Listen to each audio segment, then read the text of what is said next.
Hello everyone, today I'm going to show you how to make bruschetta. Yes, I said Broos-Ketta and not bruschetta. That's because last summer my husband and I took an Italian cooking class, and one of the very first things that we learned is that we Americans are mispronouncing it. So bruschetta it is. And if you want to make it, you're going to want to start with the best possible ingredients.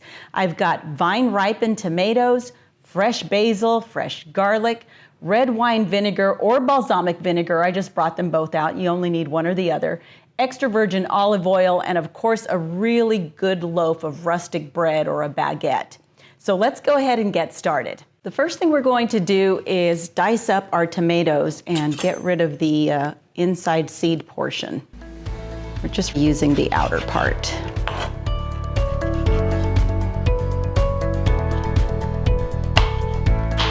Dice it up into little squares and just toss it into the bowl. Now this recipe isn't real precise, so you just kind of go with as much as you want to make, but I'll go ahead and put down in the bottom portion what the exact ingredients are and that sort of thing.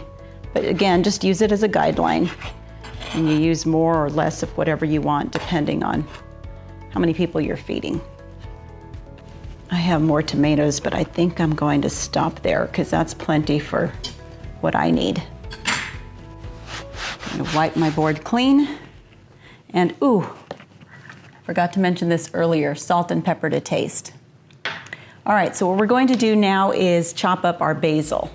And one way that you can do that is you can sort of stack your basil leaves and then roll it up and then cut it like this. Take them apart and you see it like that. You can chop it up however you're comfortable. Really doesn't matter. Now I'm just going to put this in the bowl, but save just a little bit for garnish on top. But just put that in there with your tomatoes. Now the garlic. You want to mince only one of your garlic cloves and add it to your tomato mixture, and just set aside the rest of the garlic for later. I'm going to add my salt and pepper.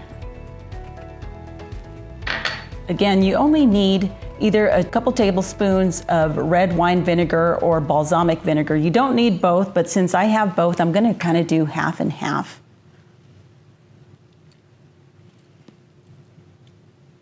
And that's about right there. Then you need about a couple of tablespoons of extra virgin olive oil. And again, this isn't a very precise recipe, so you can kind of just eyeball it. That's about 2 tablespoons right there. And you're just going to want to mix it up. Oh, doesn't that look good? After you mix it all up, you let it sit for about an hour just so that all the flavors can blend in. I'm going to cover this up and put it in the refrigerator for that hour, but you don't even have to do that. You can leave it out. That's just what I'm going to do.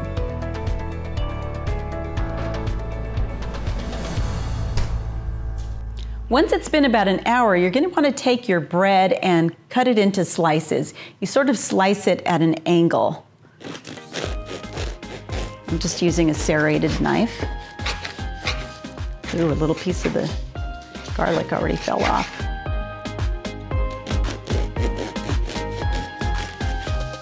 I'm going to be baking this bread. Basically, you just want it to get a little toasted and crunchy on the outside. So I use the oven, but you can use a skillet or you can even put it on a grill. It doesn't really matter, just so long as it gets that little crunchiness on the outside.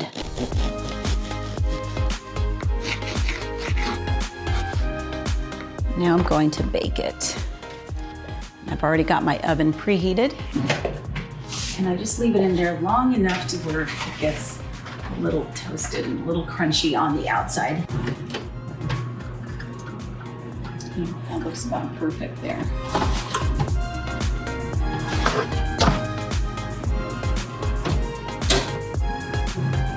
And once you have your bread all toasted, you're going to want to take that garlic that you set aside, and we're going to rub it directly onto the face of each one of these slices. Now here's where you take that garlic that you had set aside, and we're going to rub it directly on to the face of each slice. This is the part that just blew me away when we took that Italian cooking class that I told you about. It just seemed so gourmet, so sophisticated. I came home and I kid you not, I must have made bruschetta like 5 days in a row. I was completely out of control. But it's just so good. And you can see how it's just using up the garlic. Okay, now we're going to take our tomato mixture that's been sitting for a while. And you can see how it's just really broken down. Oh boy, does it smell good. And we just cover each one of our breads.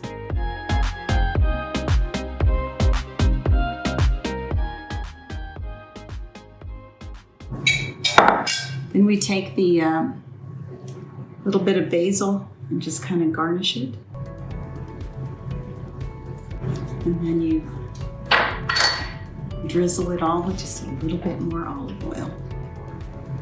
Oh, boy, does that look good. There you have it. I'm so ready to try this.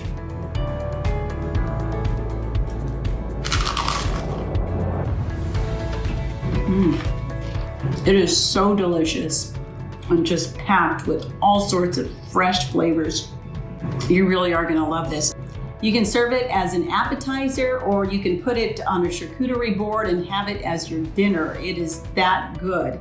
Anyway, thank you so much for checking out my brand new YouTube channel. Do me a favor and hit that subscribe button. It doesn't cost you a thing, but it would really help me out. And share with your friends as well.